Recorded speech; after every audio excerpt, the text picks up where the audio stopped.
पूजनीय वंदनीय क्षमा के मंदिर सद्गुरु श्री क्षमादेव जी के पावन चरणों का आशीष लेकर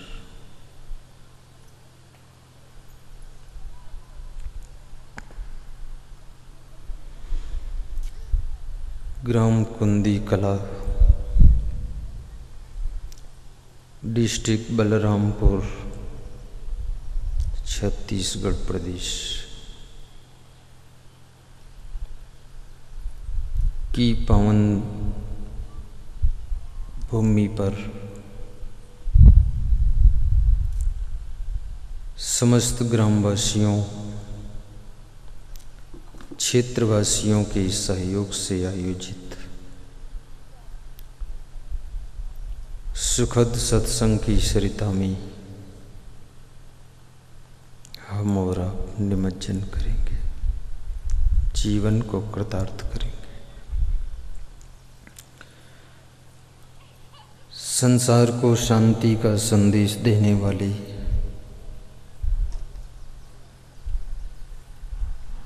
समस्त संत महात्मा, धर्म स्नेही बंधुओं और श्रद्धा मूर्ति माताओं बहनों तथा मेरी प्रिय आत्मन बच्चों, व्यासगादी सभी को पूज्य गुरुदेव का आशीर्वाद प्रदान कर रही है। सद्गुरु कबीर साहिब से कोई भक्त पूछ रहा है कि मनुष्य बहुत बुद्धिमान प्राणी है, परंतु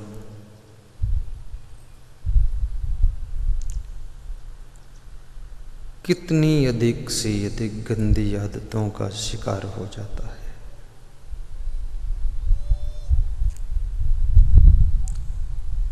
देवताओं भी इस मनुष्य के सामने छोटे हैं, लेकिन ये मनुष्य जब गलतियां बहुत करता है तो देवताओं के सामने भी इसको गिड़गिड़ाना पड़ता है। फिर देवता इसकी सुनते नहीं हैं। देवता समझ लेते हैं कि तुम मनमानी करते हो, अब मैं मदद नहीं करूंगा।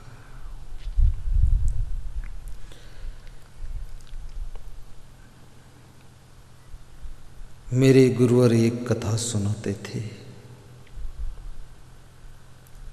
किसी तालाब में एक हाथी स्नान करने गया।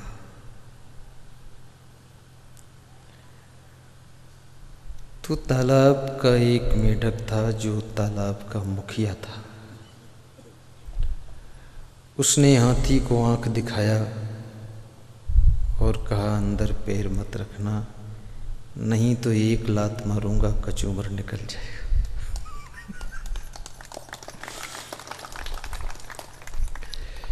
हाथी हंसा और बोला, मेढक क्या तू भी किसी गिनती में है? तुझे ना विश्वास हो तो लात मार कर देख ले। मेढक छलांग मारकर हाथी के सामने आ गया और सभी मेढकों को आवाहन कर दिया, सब आकर हाथी का रास्ता बंद करो। बिना परमिशन तालाब में घुसने का कोई अधिकार नहीं, तालाब हमारा है। छोटे से जीव मेढक को भी इतना अहंकार आ सकता है, तालाब हमारा है।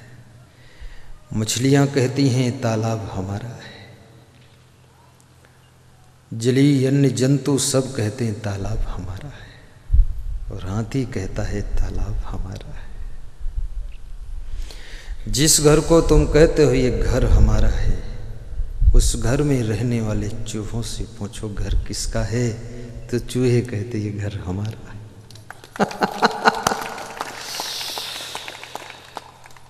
घर में रहने वाली छिपकलियों से पूछो घर किसका है। वे कहती हैं घर बना है सबसे पहले मैं इसमें आई हूँ, बाद को तो आदमी प्रवेश किया है, मैंने गृह प्रवेश पहले कर दिया। छिपकलियाँ, घर हमारा। मच्छर कहते हैं घर हमारा है, भूला लोग कहें घर मेरा, जा घर में तू भूला डोले सो घर नहीं तेरा। कबीर साहब कहते हैं मनुष्य भी भूला है, वो कहता है घर हमारा है। कौन निर्णय करेगा घर किसका है। हाथी जबरदस्ती तालाब में घुस गया, उसके चौड़े चौड़े पैरों के नीचे जितने मेढक आ गए वो सब दब के मर गए, कुचल गए। मेढकों को बड़ा दुख हुआ, बड़ा रोष हुआ, गुस्सा भी आया। सभी मेढक जो जिंदा बचे उन्होंने मीटिंग किया। तालाब की मुखिया मेढक से कहा कि आपने गलत डायरेक्शन दे दिया, हम बहुत भाई हमारे कुचल के मर गए। हाथी को रोकना प्राणघातक हो गया, लेकिन मुखिया का अहंकार अब भी नहीं गया। दुर्योधन के 99 भाई मर चुके थे, लेकिन दुर्योधन का अहंकार तब भी नहीं गया। दुर्योधन भी जब मर गया तो भी उसका अहंकार नहीं मरा। याद रखना, शरीर मरने से भी अहंकार नहीं मरता है, अहंकार तो ज्ञान से मरता है। सोने की लंका रावण की जल गई, लेकिन रावण का अहंकार नहीं चला। मंदोदरी ने समझाया तो डांट खाया, विभीषण ने समझाया तो लात खाया, और जो हाँ में हाँ मिलाया वो मांस मछली खाया। रावण के साथ, दुष्टों के साथ हाँ में हाँ मिलाओ तो बोतल, होटल और टोटल सब मिल जाएगा। इसलिए जो चमचे होते हैं, मिनिस्टरों के पास रहते हैं, अफसरों के पास रहते हैं, वे जी सर, जी सर, जी सर, हाँ सर, बिल्कुल, सब बहुत अच्छा है, बिल्कुल आनंद है। ऐसा सर सर सर करते करते 5 साल बाद सर काट देते, खत्म।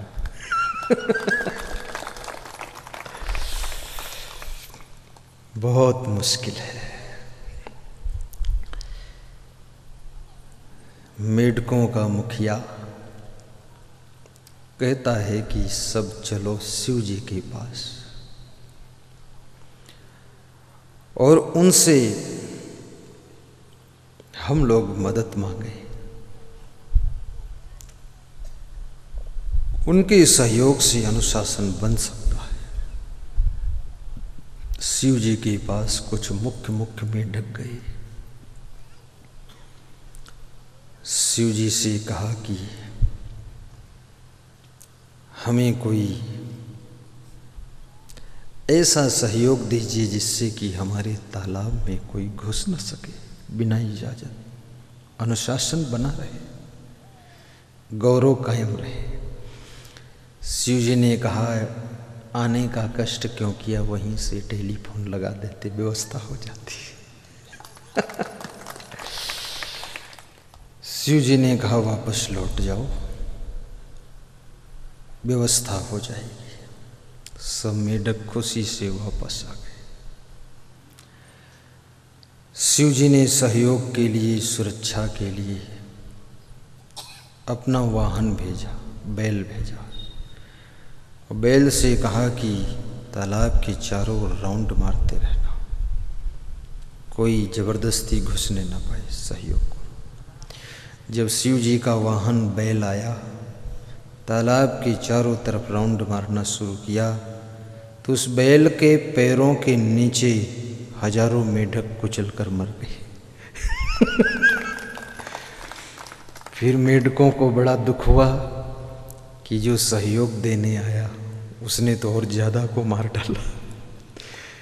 ये बैल नहीं चाहिए, कुछ समझदार चाहिए। फिर मेढकों ने मीटिंग किया, मुख्य मेढक मुखिया को लेकर शिव जी के दरबार में गए। बोले अपना वाहन वापस बुलाओ, ये और ज़्यादा खतरनाक है, हमारे बहुत भाई कुचल के मर गए। शिव जी ने वापस लिया।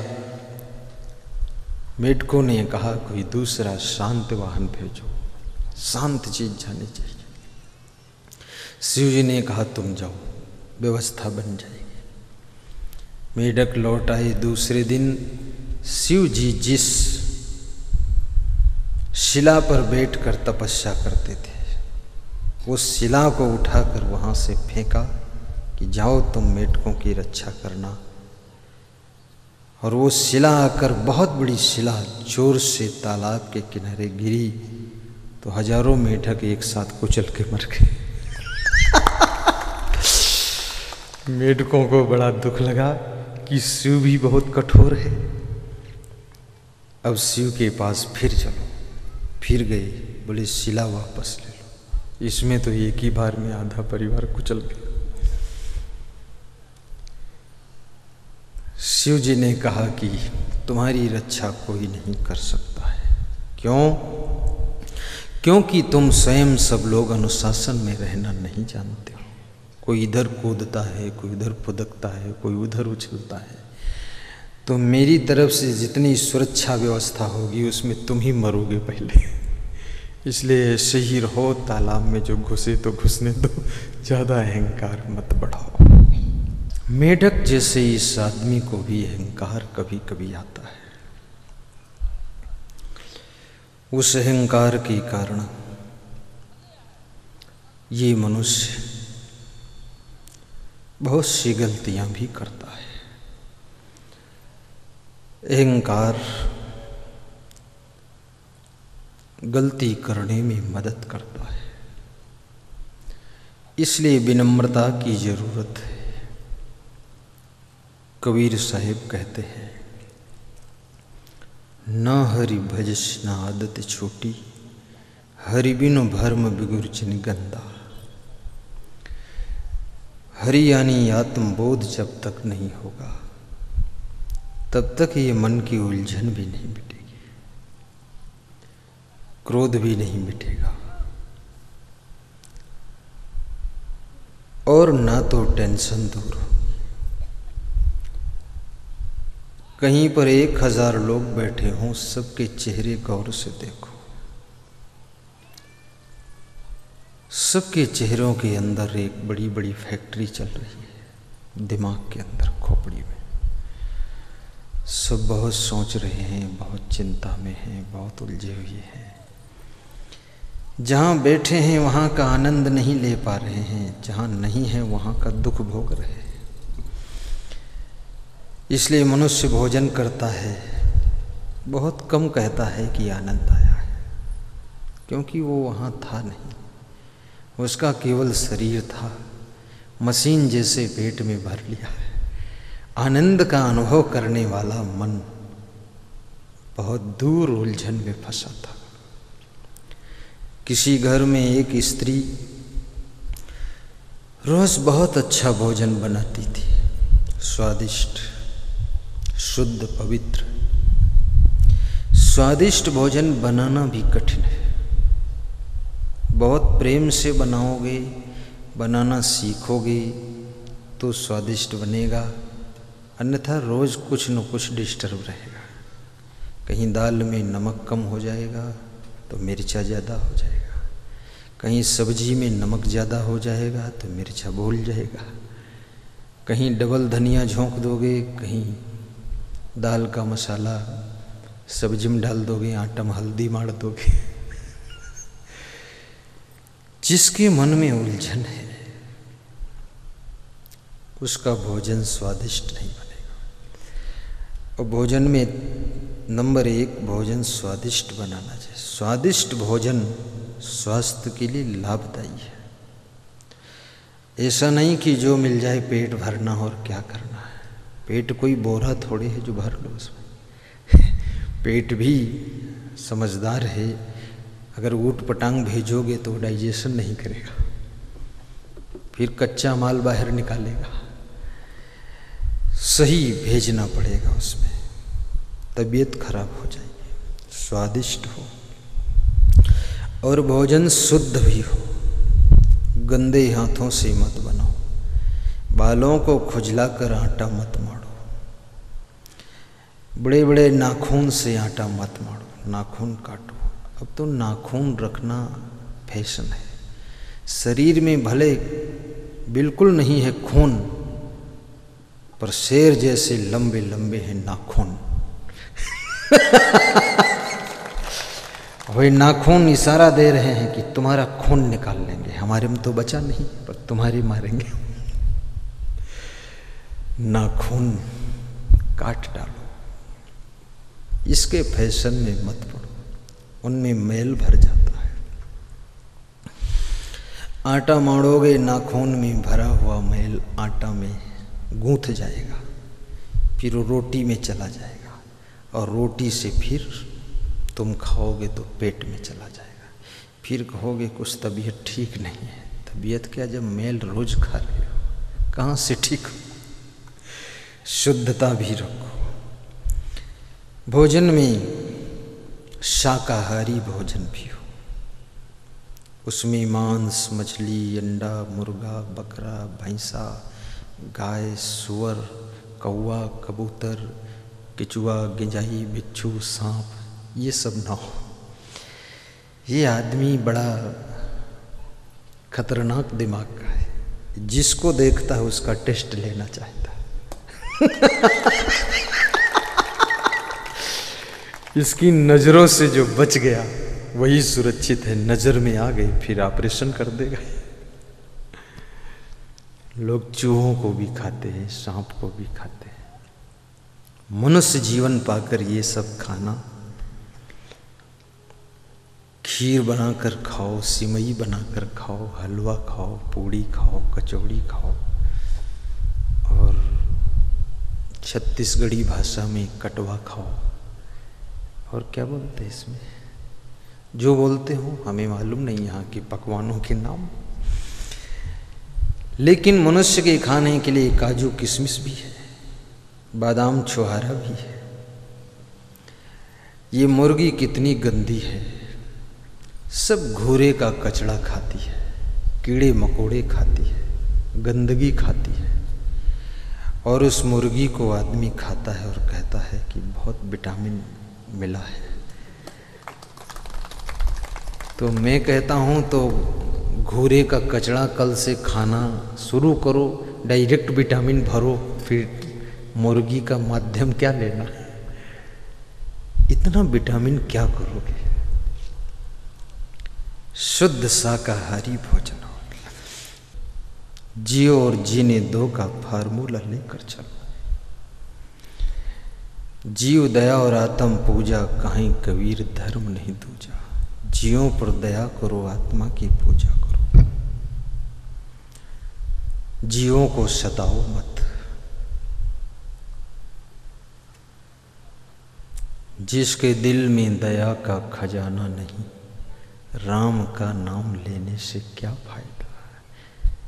नाम है दयालु और रोज मुर्गी खाते हैं, नाम की उल्टा काम। नाम है दया सागर, रोज अंडे खा रहे हैं। नाम है लखपति, भीख मांगते घूम रहे हैं। नाम लक्ष्मी देवी, वो छेना बटोर रही है। नाम को भी थोड़ा देख लो। तो भोजन में शुद्धता हो, स्वाद हो, और क्या बताया, शाकाहारी हो।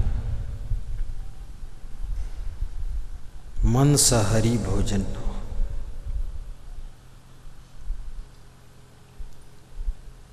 सबको जीने दो। एक मरे हुए प्राणी को तुम जीवित नहीं कर सकते हो। जीवित प्राणी को मारने का तुम्हारा क्या अधिकार है? मछलियां पानी में तैरती हैं, फुदकती हैं, उनका आनंद देखो, कितना किलोले करती हैं, पूंछ इधर फेंकती फिर उधर फेंकती हैं, सिर को भी यूं यूं यूं फट, इतनी उनके अंदर स्फूर्ति है, एक्टिविटी है।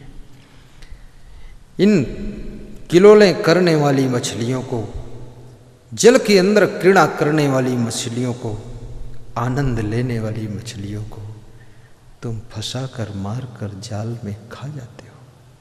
बहुत बड़ा पाप लगता है। जीव मत मारो बापुरा, सबका एक ही प्राण, हत्या कबहु न छूट है, जो कोटिन सुनो पुराण, जो कोटिन सुनो पुराण। अभी हमारे आपके बीच में एक सुरेश चक्रधारी जी आए हैं। सुरेश चक्रधारी कह रहे थे उनकी पत्नी संघमित्रा कि हम भागवत कराने के शौकीन आदमी हैं। तो हमने कहा हम ऐसे शौकीन को ढूंढते भी हैं। तुम कराने के शौकीन, हम करने के शौकीन हैं, दोनों शौकीन मिल जाएं तो कुछ काम बने। तो उन्होंने कहा 2-3 भागवत करा दिया। तुमने कहा मेरी भी भागवत करा दो। बोले करा देंगे। फिर थोड़ी दूर गए, फिर लौट के आए। बोले आप भागवत भी करते हो? तो हमने कहा भागवत का अंश सुनाता हूँ, बाकी हम प्रवचन करते हैं। बोले आपके प्रवचन से हम पूर्ण संतुष्ट हैं, कोई टेंशन नहीं, हम आपका प्रवचन ही करा देंगे। कुआं एक आदमी खोदता है, हजारों लाखों लोग जिंदगी भर पानी पीते हैं। वृक्ष एक आदमी लगाता, हजारों चिड़ियां फल खाती हैं और सैकड़ों पथिक छाया का आनंद लेते हैं। याद रखना, फूल तो कोई फुलवारी में लगाता है, लेकिन खुशबू तो व्यास गादी तक भी आती है। ऐसी भागवत कोई कराता है, सुखद सत्संग कोई कराता है, कोई रामायण कराता है, लेकिन आनंद तो हजारों लाखों श्रोताओं को मिल जाता है। बहुत बड़े पुण्य का काम है सत्संग कराना। और मैं चाहता हूं कि इस क्षेत्र में हर वर्ष कहीं न कहीं आता रहूं, क्योंकि एक बार मिलन हो गया फिर जिंदगी भर के लिए बंद करना ठीक नहीं, चालू रहे।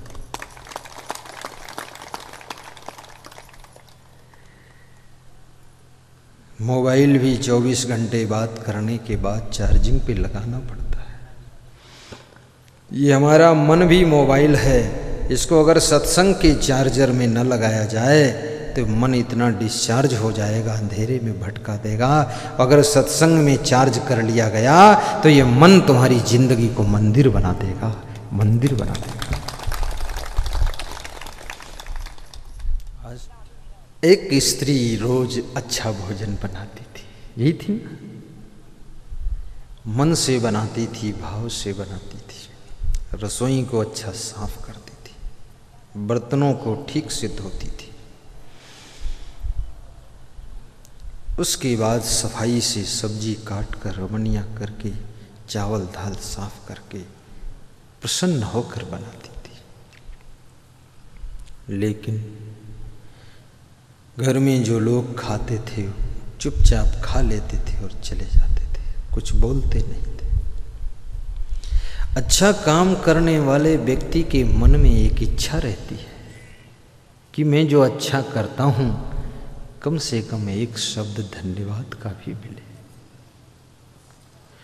और तुम्हारा दिया हुआ धन्यवाद वह व्यक्ति जो अच्छा काम करता है, उस काम में जो उसको मेहनत पड़ी, परिश्रम पड़ा, खर्चा करना पड़ा, वो उसकी थकान उतर जाती है धन्यवाद के शब्दों से। लेकिन धन्यवाद देना भी बहुत कठिन है।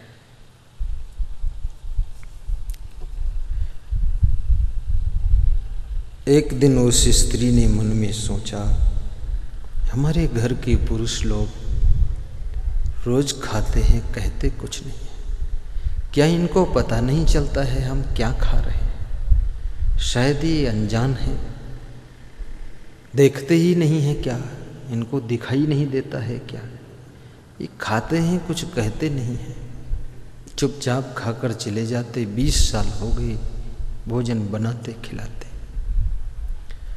रोज रोज किसी की प्रशंसा ना करो, लेकिन कभी कभी उसकी प्रशंसा करो। और 3 बार गलती हो तो कुछ ना कहो, क्षमा करो, माफ करो। 4थी बार हो समझा दो, 5वीं बार गलती हो तो डांट दो, और 6ठी बार फिर गलती करे तो उससे हाथ जोड़कर माफ़ी मांग लो कि तू नहीं सुधरेगा, अब तू मुझे माफ़ कर दे। कुछ लोग ऐसे हैं जो जिंदगी भर समझाओ सुधरते नहीं हैं।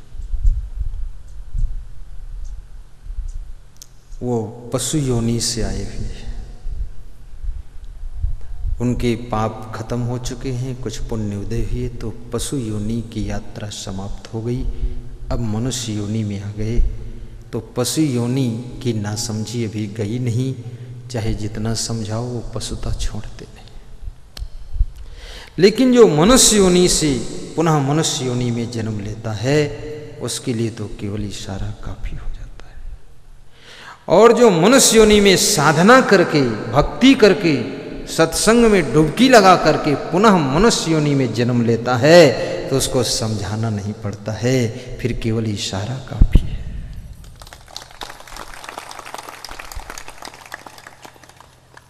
महान है वो। तो उस स्त्री ने सोचा आज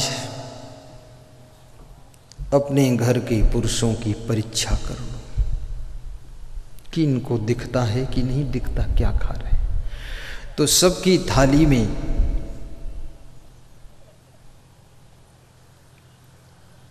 भूसा परोस करके सामने रख दिया तो सबको दिखाई पड़ गया। सभी पुरुषों ने कहा तू पागल है क्या, ये भूसा क्यों रख रही? तो उस स्त्री ने हंसकर कहा कि मैं तो समझती थी तुम खाते हो, तुम देखते नहीं, जानते नहीं क्या खा रहे हैं, इसलिए भूसा ट्रायल में रखी हूं कि अगर सचमुच नहीं दिखाई देता होगा तो आज भूसा भी खा लोगे।